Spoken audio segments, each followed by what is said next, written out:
चलिए दोस्तों, जानते हैं देश दुनिया की 50 बड़ी खबरों को मात्र 10 मिनट में। लेकिन इससे पहले अगर आपने मेरे चैनल को सब्सक्राइब नहीं किया है तो सब्सक्राइब कर ले।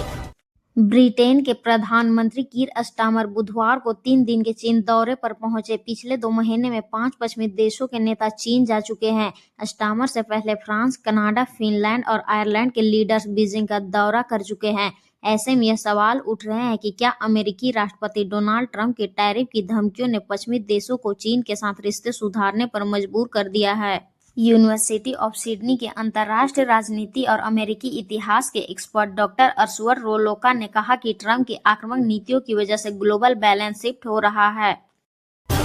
ग्रीनलैंड पर कब्जे को लेकर अमेरिका और डेनमार्क के बीच विवाद का फायदा डेनिश पीएम मेट फ्रेडरिक्सन को मिला है। अमेरिकी वेबसाइट द पॉलिटिको ने लिखा है कि फ्रेडरिक्सन को राष्ट्रपति ट्रंप को शुक्रिया कहना चाहिए क्योंकि उन्होंने उन्हें गहराते राजनीतिक संकट से बाहर निकाल लिया है। फ्रेडरिक्सन की पार्टी के पॉपुलैरिटी में काफी उछाल आया है। सर्वे में सोशल डेमोक्रेट्स को सिर्फ 32 सीटें मिलते दिख रही थी, यानी एक ही महीने में पार्टी की स्थिति में करीब 9 सीटों का उछाल आया है।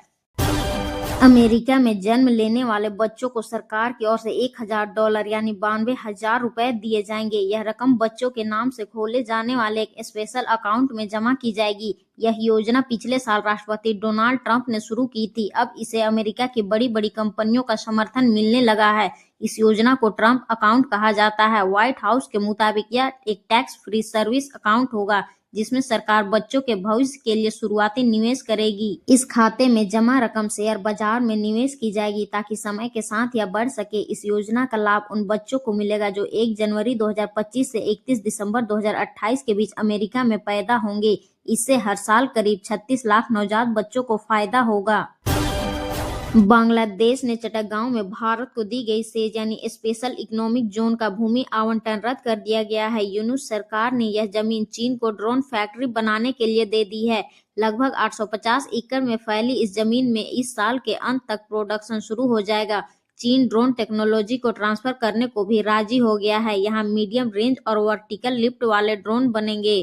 चट्टगांव प्लांट भारतीय सीमा से 100 किलोमीटर दूर है। बांग्लादेश दक्षिण एशिया में भारत पाकिस्तान के बाद ड्रोन बनाने वाला तीसरा देश बन जाएगा। दूसरी ओर चीन ने बीते साल बांग्लादेश को 20J-10CE फाइटर जेट देने की डील भी की थी। ये सप्लाई भी इस साल के अंत से शुरू हो जाएगी। चीन ने बांग्लादेश को पेमेंट में भी बड़ी मोहलत दी है।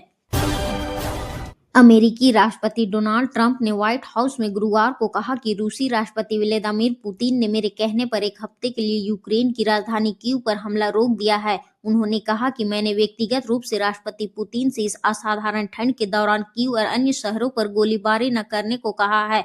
ट्रंप ने आगे कहा कि पुतिन इस पर सहमत हो गए हैं, हालांकि रूस की ओर से इसकी कोई पुष्टि नहीं हुई है। राष्ट्रपति ट्रंप अपने कार्यकाल का 1 साल पूरा होने पर मीडिया से बात कर रहे थे।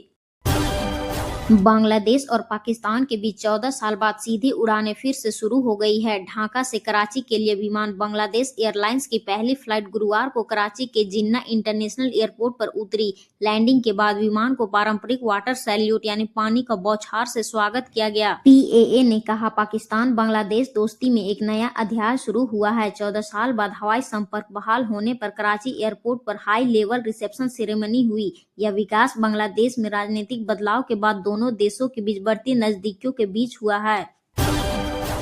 स्पेन के वैज्ञानिकों ने पैंक्रियाटिक कैंसर का इलाज खोजने का दावा किया है। करीब 6 साल तक चूहों पर चले रिसर्च में उन्होंने 3 दवाओं को मिलाकर एक नई थेरेपी तैयार की जिससे पैंक्रियाज का ट्यूमर पूरी तरह खत्म हो गया। इलाज के बाद चूहों में कैंसर दोबारा नहीं लौटा। यह research national cancer research centre के वैज्ञानिक मारियानो बारबासिट की अगुवाई में की गई। इसके नतीजे 27 जनवरी को proceedings of the National Academy of Sciences यानी कि PNAS जर्नल में प्रकाशित हुए। राष्ट्रपिता महात्मा गांधी की 78वीं पुण्यतिथि है। इस मौके पर राष्ट्रपति द्रौपदी मुर्मू, PM मोदी समेत कई बड़े नेताओं ने राजघाट जाकर महात्मा गांधी को श्रद्धांजलि दी। PM ने सोशल मीडिया प्लेटफॉर्म X पर राष्ट्रपिता महात्मा गांधी को उनकी पुण्यतिथि पर मेरा सत सत नमन। पूज्य बापू का हमेशा स्वदेशी पर बल रहा जो विकसित और आत्मनिर्भर भारत के हमारे संकल्प का भी आधार स्तंभ है। उनका व्यक्तित्व और कृतित्व देशवासियों को कर्तव्य पथ पर चलने के लिए सदैव प्रेरित करता रहेगा। राहुल गांधी ने लिखा कि राष्ट्रपिता ने हमें मूल मंत्र दिया है कि सत्ता की ताकत से बड़ी सत्य की शक्ति होती है। झारखंड में मौसम एक बार फिर बदलने वाला है। गर्म कपड़ों से दूरी बना रहे लोगों को जल्द ही अच्छी खासी ठंड महसूस हो सकती है। मौसम विभाग ने 3 और 4 फरवरी को कई जिलों में हल्के दर्जे की बारिश की संभावना जताई है। बारिश के बाद तापमान में गिरावट दर्ज होगी और लोगों को ठंड महसूस होगी। वहीं मौसम विभाग के अनुसार राज्य में अगले 2 दिनों के दौरान न्यूनतम तापमान में धीरे धीरे 2 से 3 डिग्री सेल्सियस की गिरावट हो सकती है। इसके बाद 3 दिनों इसमें 2 से 3 डिग्री सेल्सियस की वृद्धि देखी जा सकती है। यूजीसी के नए नियमों का 2 हफ्तों से विरोध कर रहे स्वर्ण छात्रों को बड़ी राहत मिली है। गुरुवार को सुप्रीम कोर्ट ने नए नियमों पर रोक लगाते हुए सरकार से दोबारा ड्राफ्ट तैयार करने को कहा है।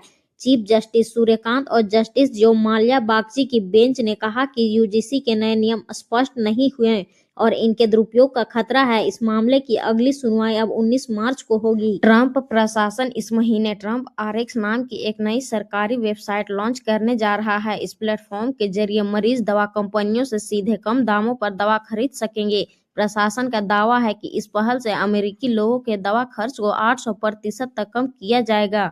अमेरिकी रेडियो एनपीआर की रिपोर्ट के मुताबिक ट्रंप प्रशासन ने पिछले साल सितंबर से अब तक 16 बड़ी दवा कंपनियों के साथ समझौते किए हैं। इन समझौतों को मोस्ट फेवर्ड नेशन डील्स कहा गया। बदले में दवा कंपनियों को 3 साल तक इंपोर्टेड दवाओं पर टैरिफ से छूट मिलेगी। भारत सरकार और यूरोपीय यूनियन के बीच बुधवार को फ्री ट्रेड एग्रीमेंट साइन हो गया है। इस समझौते के बाद ईयू के सेब पर इंपोर्ट ड्यूटी 50 से घटाकर 20% कर दी गई है। इससे हिमाचल की 5500 करोड़ रुपए की एप्पल इंडस्ट्री के साथ साथ जम्मू कश्मीर और उत्तराखंड के सेब पर भी संकट खड़ा हो गया है। ईयू से अब सस्ता सेब भारत के बाजारों में आएगा। एक महीना पहले मोदी सरकार ने न्यूजीलैंड के सेब पर इंपोर्ट ड्यूटी 50 से घटाकर 25% की थी। अब ईयू के 27 देशों के लिए भी इंपोर्ट ड्यूटी घटा दी गई है। हालांकि ईयू के साथ एग्रीमेंट 2027 में लागू होना है। एग्रीमेंट के मुताबिक शुरुआत में यूरोपीय संघ से 50,000 टन सेब आएंगे। यह मात्र अगले 10 सालों में बढ़कर सालाना 1 लाख टन हो जाएगी। इन पर 20% शुल्क लगेगा। इनका मिनिमम इंपोर्ट प्राइस 80 रुपये प्रति किलोग्राम होगा।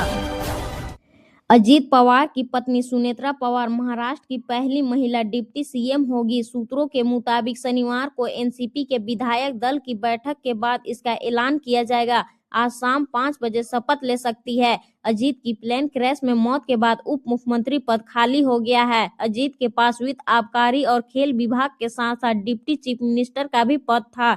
सूत्रों के मुताबिक वित्त मंत्रालय सीएम फडणवीस के पास रह सकता है। यह भी दावा किया जा रहा है कि अजीत पवार एनसीपी के दोनों गुट के जिस मर्जर पर बातचीत कर रहे थे उस पर आखिरी फैसला शरद पवार लेंगे।